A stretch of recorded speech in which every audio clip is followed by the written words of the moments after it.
the 55's back in dry dock. We're putting in the garage, and we've got jack stands here, front and rear. And then one of the projects we're going to try to knock out is to put fog lights and try to get them as close to the original locations as possible, which would have been between the bumper guard and the parking light turn signal housing. And I've already got a toggle that's available sitting in under the dash. So, all right, bought a couple fog lights off of eBay, and 12 volt, obviously with the amber lens, and white bulb, single pole, and grounded through the housing, of course. Got a drill, and my drill bit's going to be 7/16 hole. I'm going to have to drill 14 gauge primary wire. And I am going to use it. I love using relays. Used 2 or 3 relays already in the car. My fuel pump, electric fuel pump that I run, the headlights. Of course, it just keeps the just a minimal voltage needs to go through the toggle if I use a relay. And of course, anytime I use a relay, I like to use a fuse in line. Very easy to locate, very easy to find. And then obviously with wiring, a couple of things we're going to need are some terminals to use just for the connections. And of course, down below I've got some shrink wrap. So let's go ahead and get started. All right, if you've seen the blog at all or other posts, you know I'm using a rubber wire harness, and very good, but I've not got everything completely tidied up the way I like for it to. And a lot of it's just waiting until I get all the things done. So this looks obviously nowhere near as clean as I want it to, but I am going to be installing another relay right up here to the right. I'll have a row of relays there, of course. I don't foresee me installing anything else up front here, so this will probably be the only other relay I'll need. I'll be able to clean all this up. But man, these relays work great.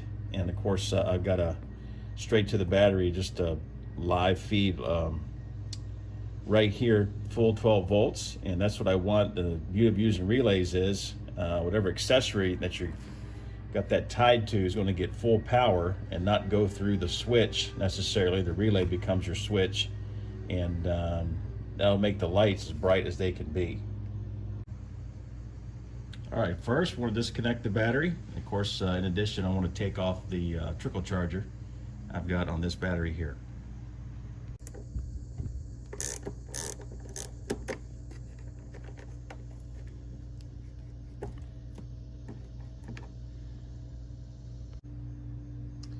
Next, what we want to do is mark our holes where we want to drill for the studs for each fog light. Ford's original location was somewhere between the bumper guard and the parking light housing. And I'm going to double check some pictures and just to see if that needs to be centered maybe between there. But I've already taken some unofficial measurements, and I don't know if all cars are this way, but it's not exactly centered, if that makes sense. Probably about a ½ inch, 3/4 of an inch off left to right. Some of that's just because of the way the sheet metal is on the front of the car and how things all line up and all of that. But you probably won't be able to tell much, but we do want to make sure those holes are drilled and that for aesthetics it looks appropriate. All right, most of the time I deal with universal parts. You got to make your own terminals, or maybe they come with a terminal that you don't want to use, which obviously we're going to be making our own wiring harness, if you will, although this is a very small one in comparison. But basically what we're going to do, this end here, which is a bullet style connector, exclusively I've been using blade style connectors. That obviously just fits right into a female receiver, just like so, and that pushes in there. And so I've been using these all throughout the car, so it makes sense to continue to do that with this harness. Okay, I moved the hole just maybe a 1/4 of an inch down on the angle there as that gravel pan folds over this way towards the rear of the bumper. and that's because the way these fog lights are made, you can tilt them back and forth. So let's go ahead and drill a small hole first, just to get oriented. By the way, boy, takes interesting individual to drill on vintage sheet metal, but anyway, we're going to do it.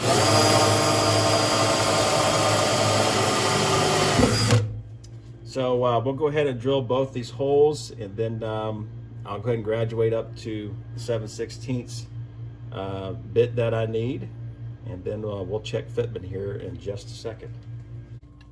All right, now for the moment of truth. We're going to go ahead and slide this in here and see what happens. Oh, well, that's not too bad at all. Now, the good thing is about this, I can raise this up with, I've got so much stud under here, I can go up this far. And of course, this will bevel back and forth so that you could tighten it down and everything else. But it may be that I may want to slot it a little bit just to move it forward a little more, since you can tilt it backwards. And I don't know, but this side here, really good. The first little test right there. And of course, the way this bevel works with these fog lights, you can see right here, this will tilt back and forth. So that's a pretty big help too in trying to get things right with where they're sitting and the angle and everything. But what I can do is raise these up probably about 1/2 inch just to get it off the bumper, and I've got plenty of stud to work with underneath of the gravel pan, so it shouldn't be an issue at all. So we got a blade terminal mounted, and also got a rubber stopper. I went to Lowe's and got a rubber stopper there that will help me be a good spacer. And then you can see I've already got one mounted and how that looks, and kind of its height sitting there. But I'm pretty happy with that. It looks pretty good. So we'll go ahead and mount the other one here in a moment. Okay, we got both sides installed with the rubber stoppers, and I'm pretty happy with the way that they're angled and how they fit. So what I've got, it'll be a little hard to see in here. I guess you can. Got a lead from one end to the other end over there, and then a lead that we're going to touch to the battery, and just check to make sure that our ground, both of the grounds work. So let's go ahead and touch this off and see what we get here on our new fog lights. There we go. So let's turn off the light, see what it looks like here. Get the switch. Not completely dark in here, but dark enough, I guess. If I can see the battery. There we go. And boy, not quite a real world test yet, but looking pretty good on camera, of course. All right, after testing the lights for ground, we're going to go ahead and mount the relay now. And you can tell I've taken out the blue wire just to make this now essentially a single pole, single switch, single throw relay. And of course, we've got one lead here that feeds power into the relay. The other line goes to the fog lights.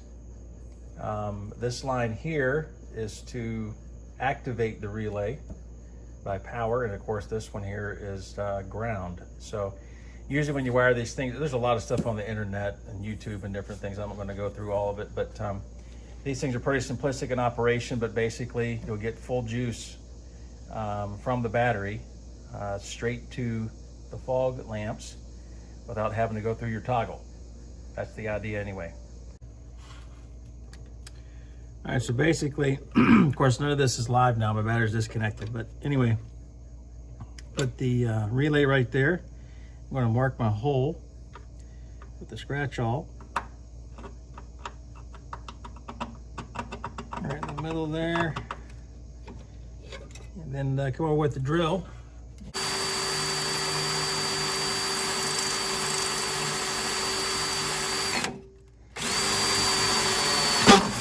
There we go. Okay, now that our hole's drilled, we're going to go ahead and mount the switch part of the relay here, and making sure that when we do so, we put the ground lead where it needs to go. So I'm going to go ahead and plug this in.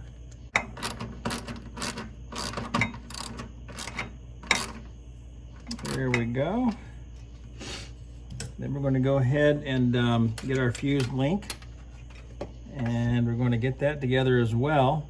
And one of the things I'll be doing when we get closer to the time that I've got everything wired the way I think it needs to be, we'll do a lot of cleanup work up front up here to hide stuff and all of that. But trying to make sure things work correctly first.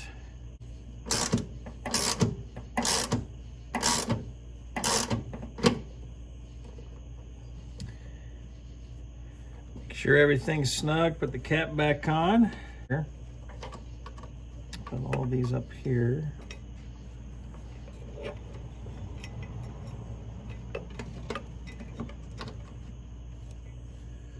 These two leads, one will go to the yellow will go to the side.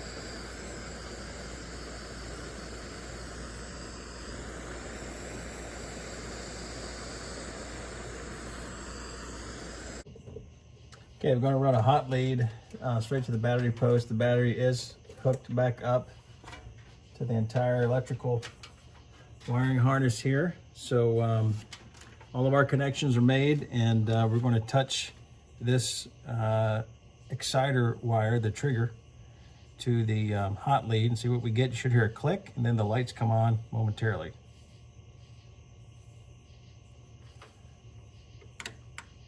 There we go.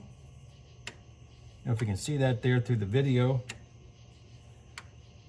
lens, but hear the click, and then of course they come on.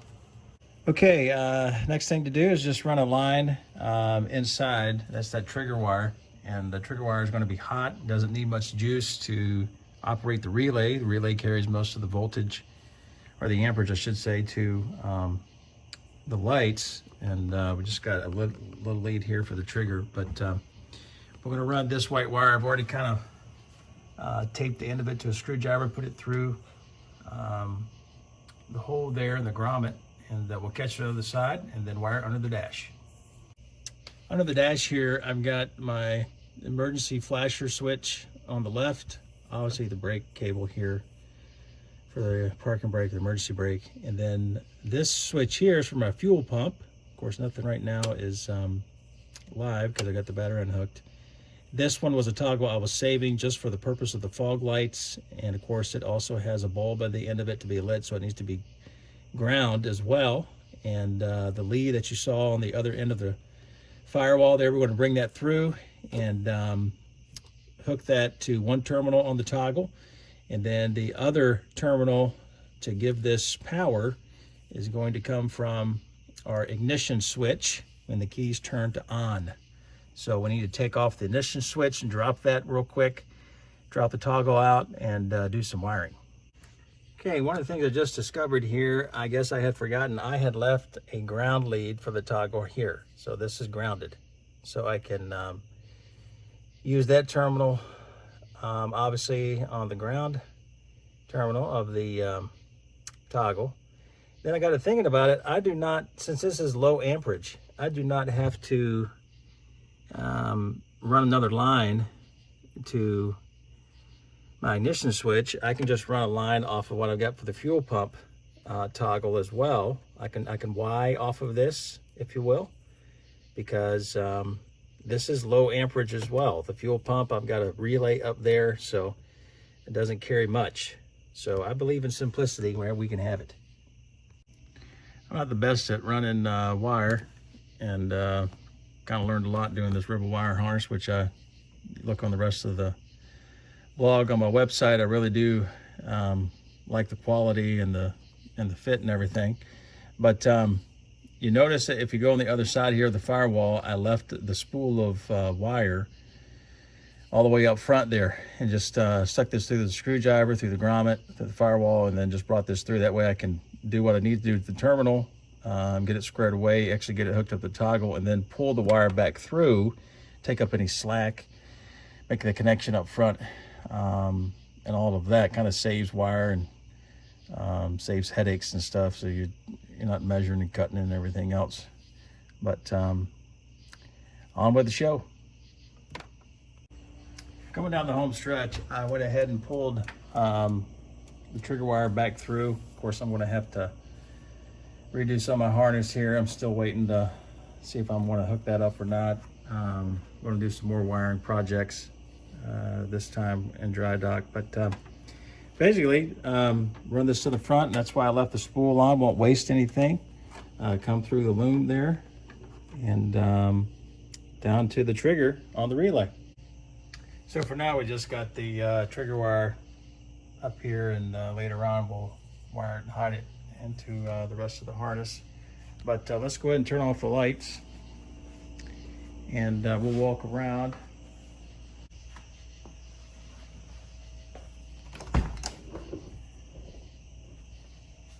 But the way these work, you gotta have the ignition on, so we'll turn the ignition on, then we'll hit the switch.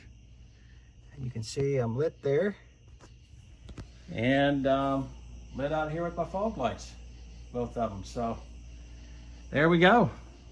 We'll have to have a real world test later on, but I'm pretty happy with these. And of course, you turn the ignition off, the lights go off, not like your headlights. These are only on with the keys in the on position. So I'm pretty happy so far. We'll let you know how the road test goes.